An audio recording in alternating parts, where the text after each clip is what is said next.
किसी जंगल में टूनी चिड़िया अपने दो बच्चों के साथ रहा करती थी। तो वहीं दूसरी तरफ बंटी कबूतर, मिट्ठू तोता और महाराज ईगल रहा करता था। और पास ही के जंगल में कालू कौवा अपनी पत्नी गौरी कौवी के साथ रहा करता था। एक दिन कालू कौवा अपनी पत्नी गौरी कौवी से कहता है, गौरी कव्वी, मैंने तुम्हें सिर्फ अपने घर में अनाज खाने के लिए नहीं लाया है। मुझे तुमसे अंडा चाहिए, अंडा, नहीं तो मैं तुम्हें अपने घर से निकाल दूंगा। हाँ, इस बात को तुम ध्यान में रखना गौरी, और इसे तुम मजाक बिल्कुल भी मत समझना। पति जी, आप ऐसी बात ना कहें। देखना, मैं एक ना एक दिन माँ जरूर बनूंगी। मैं और बर्दाश्त नहीं कर सकता तुम्हें। सोचा था मेरा भी बेटा होगा और मैं बूढ़ा होने से पहले पहले ही इसे चोरी करना सिखा दूंगा। आए दिन ऐसे ही कालू कौवा अपनी पत्नी गौरी कौवी को ऐसे ताना दिया करता था कि उनकी शादी के कई साल बीत गए थे, फिर भी गौरी कौवी अभी तक माँ नहीं बनी थी। फिर एक दिन सुबह सुबह रोते हुए गौरी कौवी अपनी माँ रानी कौवी के पास रवाना हो जाती है और घर पहुंचकर अपनी माँ रानी कौवी से रोते हुए कहती है, माँ, तुम्हारे दामाद ने मुझे कहा है कि अगर मैंने अंडा नहीं दिया तो वो मुझे घर से बाहर निकाल देगा। माँ गौरी बेटी, मेरे पास एक उपाय है। इससे कुछ दिनों तक तो वो तुमसे लड़ाई नहीं करेगा, लेकिन बाद में क्या होगा ये तो मैं नहीं बता सकती। माँ, बाद वाली बात छोड़े, पहले ये बताएं कि आपका दामाद कुछ दिनों तक मुझे कैसे खुश रखेगा। बेटी, मैं तुम्हें एक प्लास्टिक का अंडा ला देती हूँ और कालू से तुम ये कहना कि ये अंडा हमने दिया है। माँ, ये तो ठीक है, मगर कालू को मालूम हो गया तो फिर क्या होगा? बेटी, कुछ दिन तो निकालो, फिर बाद में देखेंगे कि क्या होगा। फिर गौरी कौवी प्लास्टिक का अंडा लेकर वहां से अपनी पति कालू के घर की ओर रवाना हो जाती है। कालू कौवा उस समय घर से बाहर था। फिर गौरी कौवी वह प्लास्टिक का अंडा अपने घोंसले में रख लेती है। फिर थोड़ी देर के बाद ही कालू कौवा घर आ जाता है। फिर गौरी कौवी कालू कौवे से कहने लगती है, कालू, कालू जी, ये देखो मैंने अपने घोंसले में अंडा दिया है। मैं ना कहती थी कालू जी, तुम देखा ना एक दिन मैं जरूर माँ बनूंगी।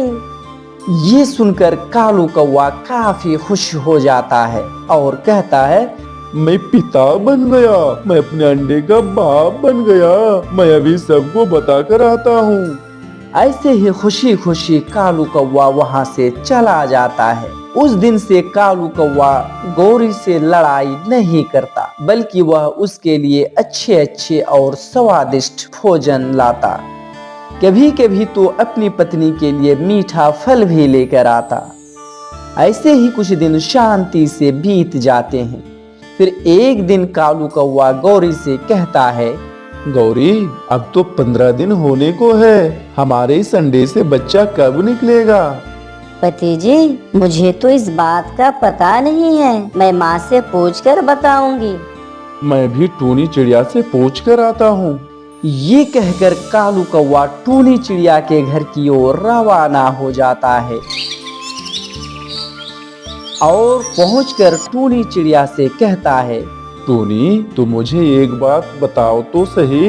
मेरी पत्नी गौरी ने अंडा दिया है, 15 दिन हो गए और अभी तक अंडे से बच्चा बाहर नहीं आया है। क्या तुम्हें मालूम है टूनी कि कौवे के अंडे से बच्चे कितने दिनों के बाद बाहर आते हैं?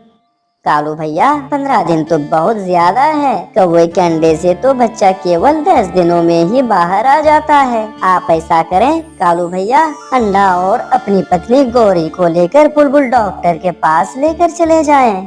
क्या बुलबुल मुझे बता देगी कि अंडे से बच्चा कब निकलेगा?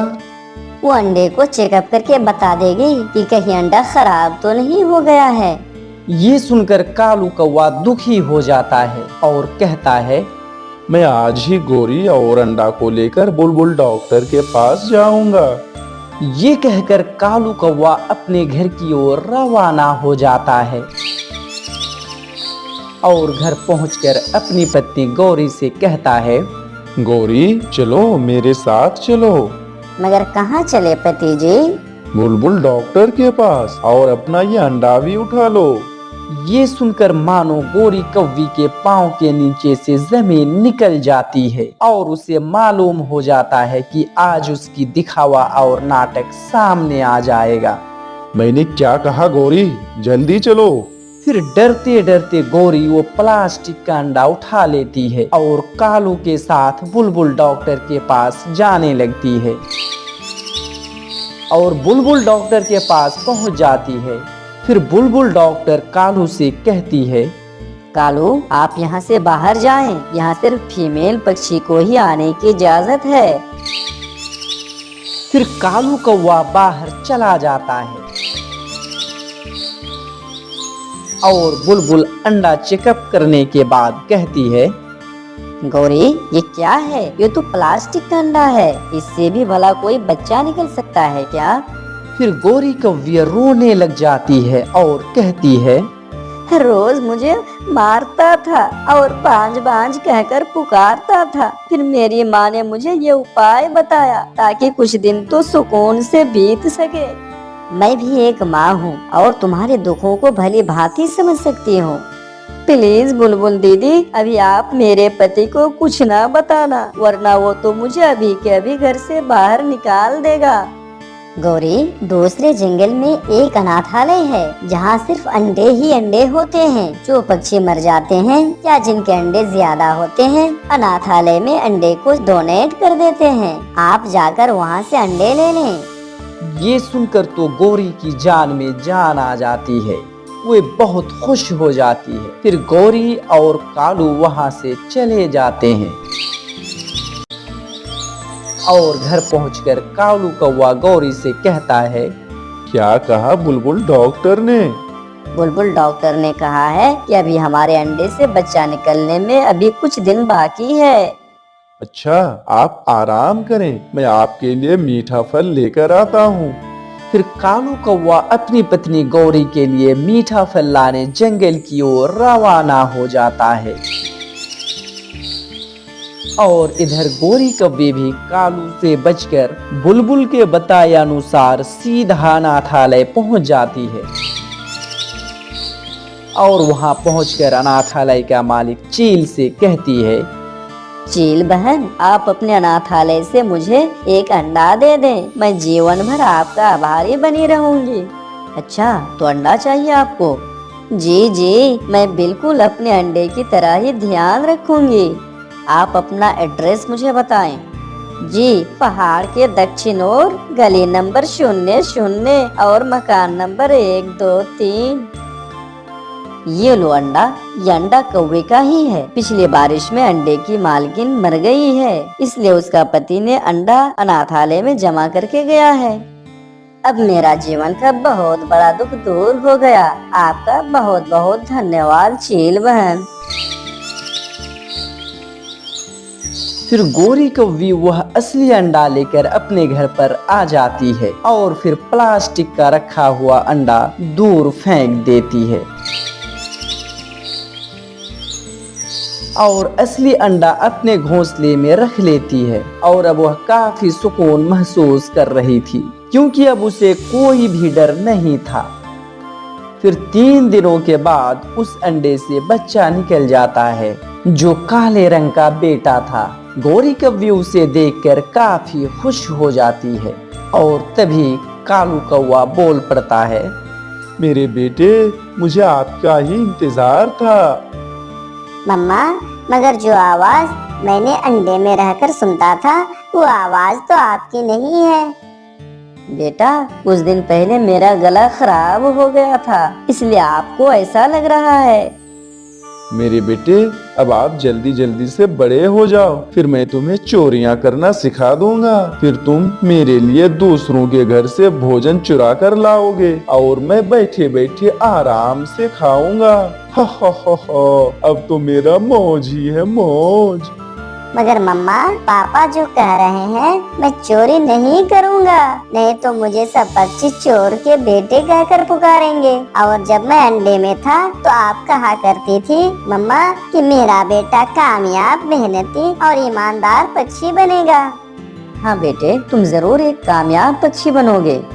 ये गौरी, ये तुम क्या कह रही हो? तुम होश में तो हो? ईमानदारी करके मेरा बेटा कितना कमा लेगा?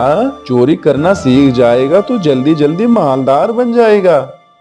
नहीं जी कालू, मैं अपने बेटे को आप जैसा चोर बनने नहीं दूंगा, नहीं तो महाराज जी मेरे इस ये रोते हुए जा रही थी। तभी देखती है कि एक जगह टूरी चिड़िया, बंटी कबूतर और मिट्ठू तोता आपस में बैठे कुछ बातें कर रहे थे। तभी वहाँ गौरी कौवी जाती है। क्या हुआ गौरी बहन, आखिर तुम ऐसे क्यों रो रही हो?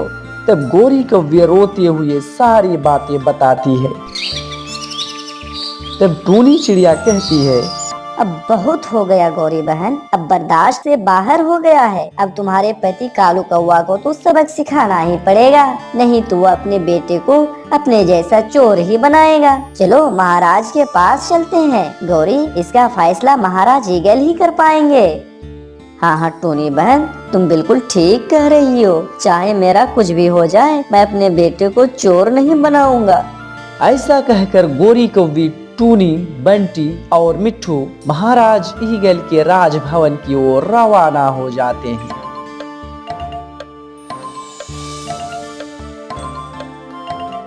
और वहां पहुंचकर टूनी चिड़िया महाराज को सारी बातें बताने लगती है। फिर महाराज ईगल टूनी की बात सुनकर कहता है, अच्छा, तो उसकी ये हिम्मत कि अपने बेटे को चोर बनाएगा और सही कहने पर अपनी पत्नी पर हाथ उठाएगा।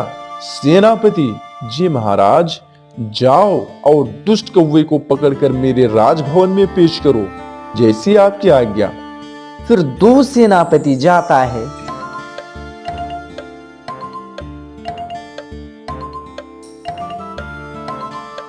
और दुष्ट कौवे को पकड़कर महाराज के सामने लाकर खड़ा कर देता है। फिर महाराज कहता है, क्या रे दुष्ट कौवे, तुम्हारे बारे में मुझे सारी बातें टोनी चिड़िया और तुम्हारी पत्नी गौरी ने बता दिया है। तुम 3 महीने के लिए कारागार में बंद होना चाहोगे या 50 बार कान पकड़कर उठक बैठक करोगे? फैसला तुम्हारे हाथ में है, क्योंकि बेटे को चोर बनाना और मासूम सी पत्नी पर हाथ उठाना बहुत बड़ा जुर्म है।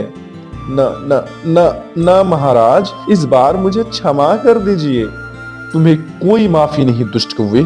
सेनापति जी महाराज, इस दुष्ट कौवे को कारागार में बंद कर दो। नहीं महाराज, मैं कान पकड़कर उठक बैठक कर लेता हूँ। फिर दुष्ट कौवे कान पकड़कर उठक बैठक करने लगता है।